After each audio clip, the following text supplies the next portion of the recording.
The answer is I do believe in dividends in a great many situations, including many of the ones companies in which we own stock. The test about whether to pay dividends is whether you can continue to create more than $1 of value for every dollar you retain.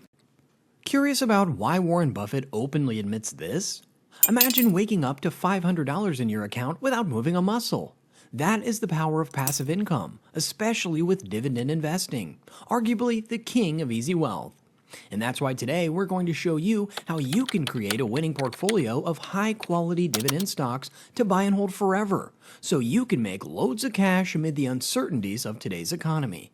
Plus, we'll also discuss Warren Buffett's winning strategies for growth, as well as the mistakes that most investors make when investing in dividends. So let's get the ball rolling. Delve into how we can build a well-oiled cash-flowing machine.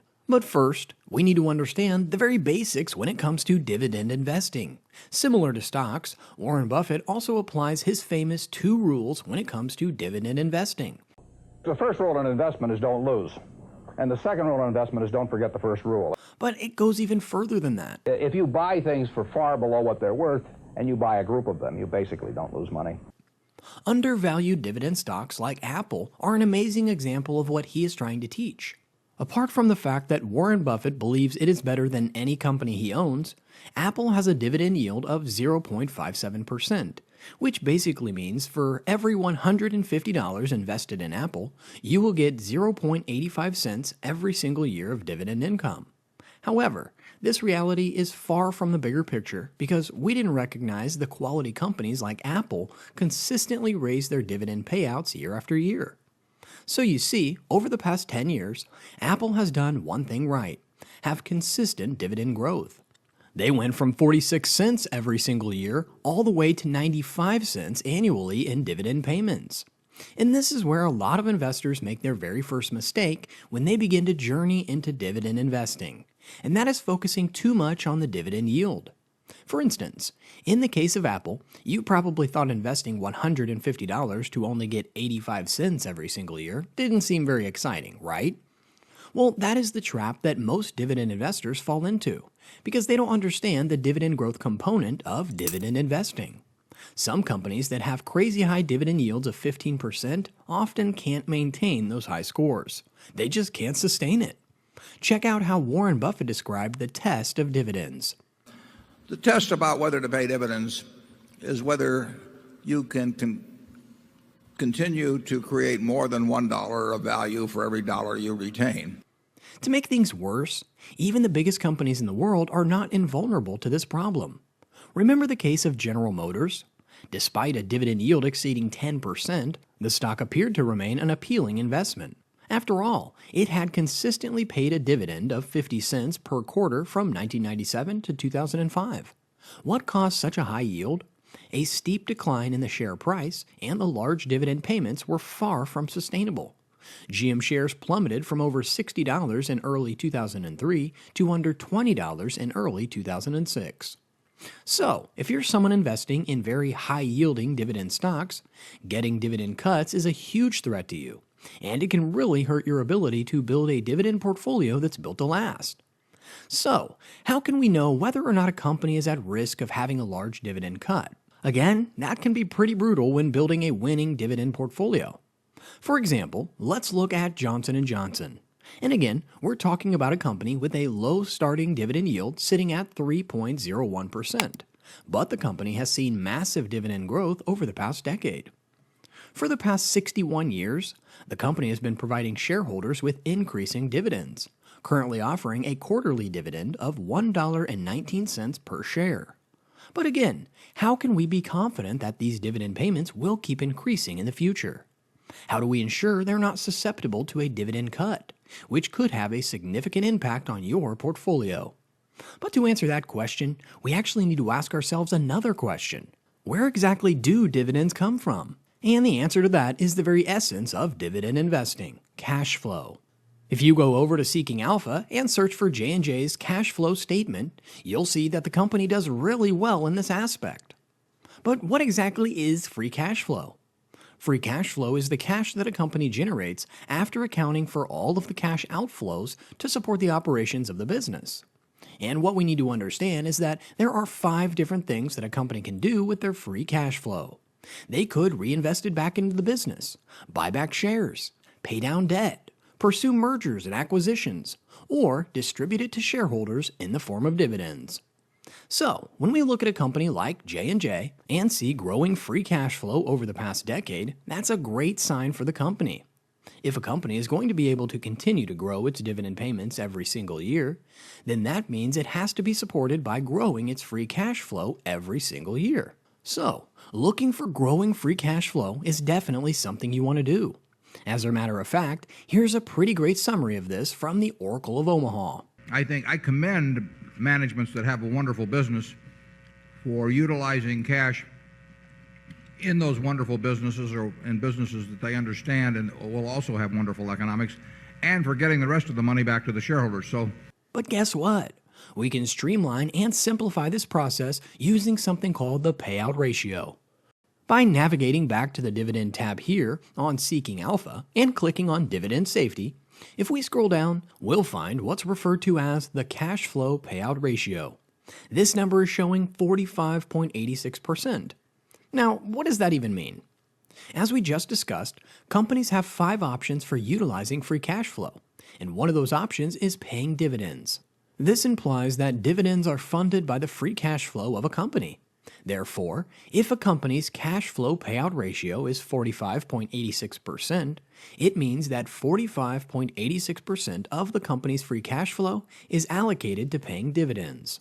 So, looking at things from another perspective, approximately 54.14% of the company's free cash flow remains available for activities such as reinvestment in the business, debt repaying, pursuing mergers and acquisitions, and stock buybacks. And considering Johnson & Johnson's commitment to increasing dividend payouts, along with its expanding free cash flow and strong cash flow payout ratio, it's reasonable to anticipate that they will effectively continue raising their dividend payouts over time. And again, it's just what Warren Buffett loves about these companies. So as you can see, when you're trying to build a winning dividend kingdom, those are some of the qualities that you should be looking for. Now, you still have to be careful because there are some other things that can definitely trip you up as a beginning dividend investor. For example, let's take a look at Verizon Communications. This is another company with a very nice starting dividend yield sitting at 6.34%, which means that for every $100 invested in the company's stock, investors would receive $6.34 in dividends per year. If we head over to the Dividend History tab for this company, we can observe that over the past decade, they have consistently been increasing their dividend payouts. Remarkably, this company has maintained a track record of paying dividends for 23 consecutive years, and has even raised the dividend amount for 19 consecutive years.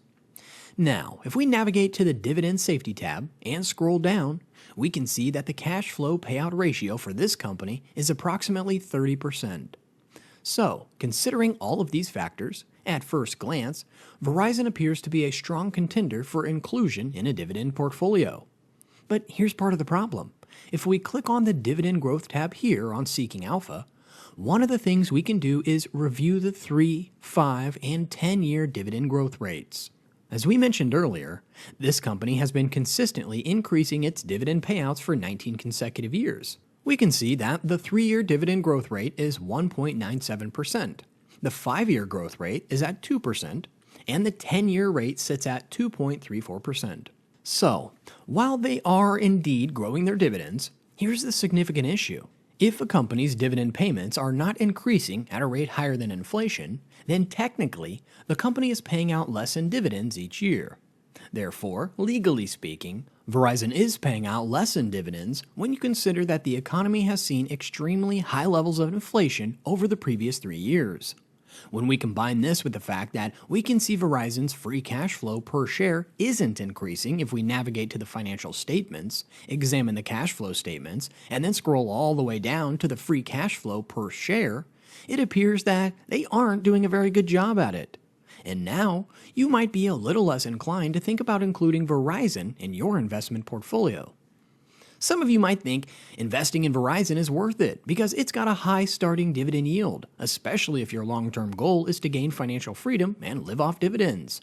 But as you'll soon see, you'll be entering yet another pitfall. Basically, there are two things you can do when investing in dividends. You can either focus more on high-yield dividend stocks or focus more on dividend growth stocks. But which of these strategies is the best? From a dividend perspective, income growth and sustainability are far better than the initial levels of yield during periods of uncertainty, like we had in 2024. And the best part is that the history has demonstrated why. To start with, high dividend yielding companies have a track record of reducing dividends during challenging periods, such as the Great Financial Crisis. Secondly, the S&P 500 dividend aristocrats have demonstrated a consistent ability to grow their dividends even in challenging environments, leading to higher levels of yield on cost compared to high dividend yielding companies despite initially lower levels of yield. The results can sometimes be worlds apart, and that's because when you invest in dividend growth stocks, there are three different things that cause the snowball effect to truly take place. First, you have consistent contributions to your portfolio. Second, you reinvest all of your dividend payments back into your portfolio. And third, and most importantly, you buy stocks that have a good track record of increasing those dividend payouts every single year. When you combine these factors, you create what's known as the snowball effect, essentially allowing your portfolio to grow exponentially over time. So, you have to be extremely careful when investing in high-yielding dividend stocks. For example, we talked about how high-yielding dividend stocks like General Motors massively cut their dividend payments before declaring bankruptcy. If you invest in such a stock, those dividend cuts will dramatically slow your snowball effect and sometimes completely damage it. High dividend yield funds typically include companies that are currently out of favor and often have exposure to highly leveraged and cyclical business models. Consequently, these funds are prone to holding dividend traps, companies that may be at risk of cutting or eliminating their dividends if conditions deteriorate.